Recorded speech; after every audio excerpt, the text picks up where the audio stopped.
The Shooting Range. In this episode, Pages of History, Glowworm's Last Battle, Round Study, Choosing Ordnance for the 20-pounder, and Metal Beasts, the top CAS Su.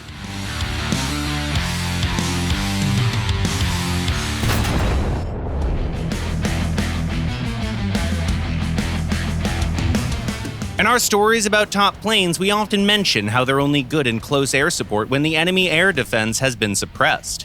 What we haven't done for a while is talk about the AA defense suppressors. Today, we're going to fix that in our Metal Beast section. Please welcome the top Soviet fighter bomber made by Sukhoi and the latest member of its family, the Su-17 modification M4. Its propulsion is provided by a turbojet engine with an afterburner. Self-sealing fuel tanks are found in the fuselage and the wing consoles.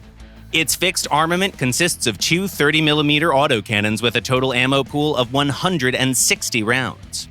The aircraft can also carry conventional bombs and rockets of various calibers, napalm pods, gun pods, air-to-air, and air-to-surface missiles. Just as was the case with previous Su planes, the M4 is inferior to the MiG-1s in air combat. It does have a beefy engine, but it's hard for it to handle the plane's 12 tons alone, so the Su-17 can boast neither great dynamics nor top speed. What it can boast in an air battle is weaponry. It has no radar or radar-guided missiles, but it can carry up to 6 all-aspect IR-guided R-60M, and those may become a major force in close combat.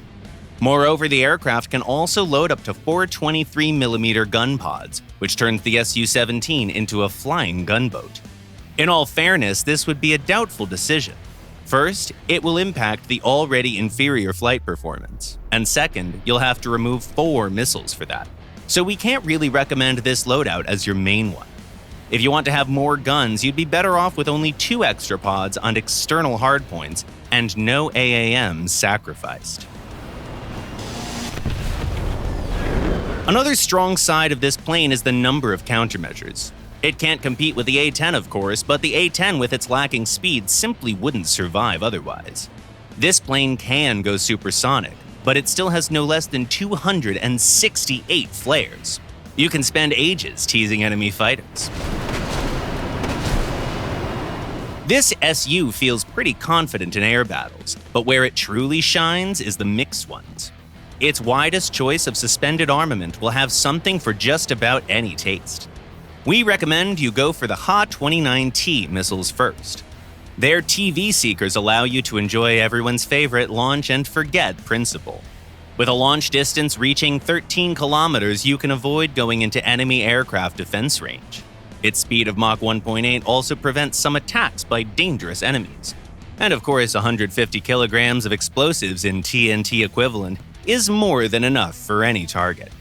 It wouldn't be a stretch to say it's one of the best missiles in its class, perfectly suitable for the Su-17 M4 to suppress enemy air defense alone. Now, what are the rest of the hardpoints for then? It's up to you. We liked the S-13OF and S-25O rockets since they can destroy any tank with a single hit. The ballistic computer will help you calculate the lead, so achieving a successful hit won't make you break a sweat. And of course, some AAMs wouldn't hurt. After all, there's a reason this aircraft belongs to the fighter bomber class.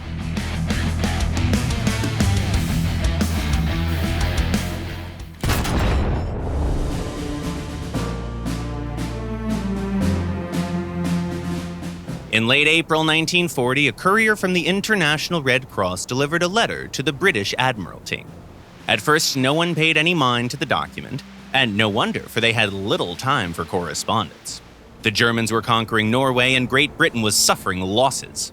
But when the Naval Command finally got to reading the paper, they were completely and utterly shocked. As it turned out, the paper was a petition to award Gerard Roop, commander of the HMS Glowworm, with the Victoria Cross, the highest award in the British honors system. It was signed by none other than Helmut Haie, commander of the German heavy cruiser Admiral Hitler. Can you even imagine that? A petition to reward a Royal Navy officer signed by the enemy. Completely bonkers, as the British would say. HMS Glowworm had been considered lost by that time, and little to nothing was known about its fate. The amazing letter they'd received cleared things up. The Northern Sea was stormy on the early morning of April 7th. A group of Kriegsmarine cruisers and destroyers was going to assault the Norwegian port in Narvik, but the weather spread them out, and they lost visual contact. The night was pretty calm, and the next morning brought fog. All of a sudden, the German destroyer Bernd von Arnim almost ran into a lone British ship. It was the HMS Glowworm, looking forward to rejoining its squadron that was covering mine-laying operations along the Norwegian coast. Both ships started firing. The main threat to the Germans, however, was not the enemy's guns, but its radio. The British ship was broadcasting enemy coordinates and signaling for help. The Germans simply had to find a way to silence it.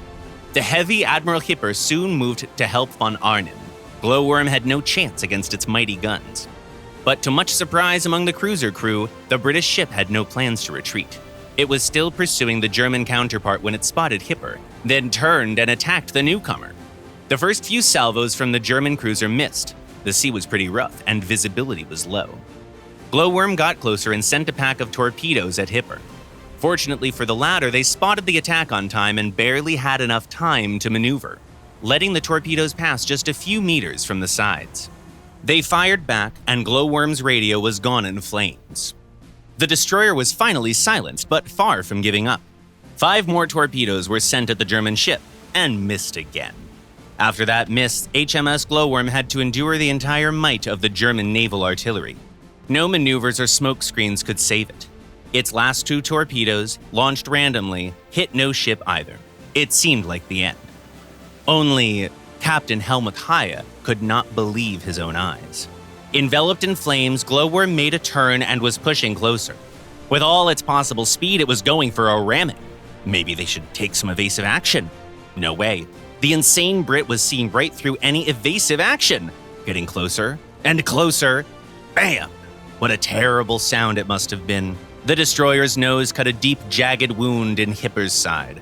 Water started rushing in. Meanwhile, Glowworm itself got another shot at point-blank range, lopsided, and quickly sank. The battle was over. The Germans began their rescue operations and casualty count. There was little chance the damaged cruiser would stick to its mission. Captain Helmut Haie, meanwhile, was looking for Glowworm's commander among the rescued to pay his respect. His effort was in vain, though. Gerard Roop had decided to stay with his ship. Then, Haie postponed all other matters and sat down to write that petition letter to the British Admiralty. The Red Cross soon helped him get a response from Great Britain. Petition granted. Admiral Hipper was up for repairs. It was the beginning of the Battle of Britain.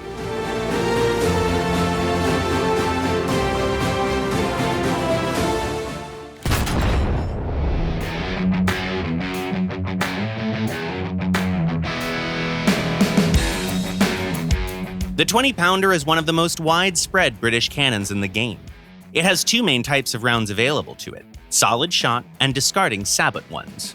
What's better, higher penetration and better ballistics, or more mass and shrapnel? Let's figure it out. We'll start with the solid shot, Mark I, available as soon as you research the tank. For our target, we'll take a widespread, familiar machine that's typical at this rank, the Soviet T-44-100. The fire distance is set at 500 meters. Okay, the upper front plate is impenetrable, but the lower one can be damaged.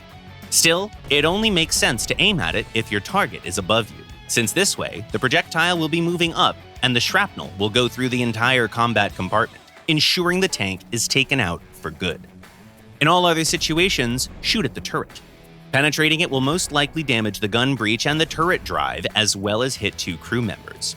With some luck, it can even blow up the ammo in the turret rear. If you don't aim straight at the front and instead add a small angle, there's a good chance you can hit 3 tankers at once, which guarantees a trip to the hangar for the T-44. Let's take a look at the other type of ordnance, the armor-piercing, discarding sabot shot Mark III. Its velocity and penetration rate are much better, while ricochet chances are notably lower. How efficient is it in practice? We'll have the same target at the same distance, facing us with the front. The APDS pierces through the armor with no resistance met. Even angling won't save the front plate. More than that, aiming at the hull has a higher chance of destroying the target. There's enough shrapnel for 3 crew members. Firing at the turret seems to be less efficient. The shrapnel doesn't hit the gun breech and turret drive as often, and more importantly, has a lower chance of hitting the ammo. To increase it, aim as close to the gun as possible. But even then, you might need another shot, which means a damaged enemy may escape the line of fire. Okay, penetration is clear now. How about a larger target? The Yugged Panther, for instance. Both projectiles can penetrate its armor, but with a different result. Hitting the center of the front plate with the APC-BC means an almost certain knockout for 4 or even 5 crew members, a confident way to take out the tank destroyer. The APDS can achieve a similar effect, but it usually takes out only 3 crew members, which means a finisher is required. Let's sum up. Naturally, your choice of the best round depends on the expected battle conditions. If the map is full of long-range firing lines, go all in for the APDS. Its high velocity and great ballistics outweigh all disadvantages in such a situation. In all other cases, it makes sense to carry both types, with a ratio of 2 APDS to 1 APC-BC round. Choose the Shot Mark III first, and get ready to aim at the gunners. If you're lucky enough to get a flanking attack, switch to the APC-BC. The reload rate on this British gun is good enough for a quick switch. Well, let the dust and smoke settle here while we answer some of the questions you ask us in the comments.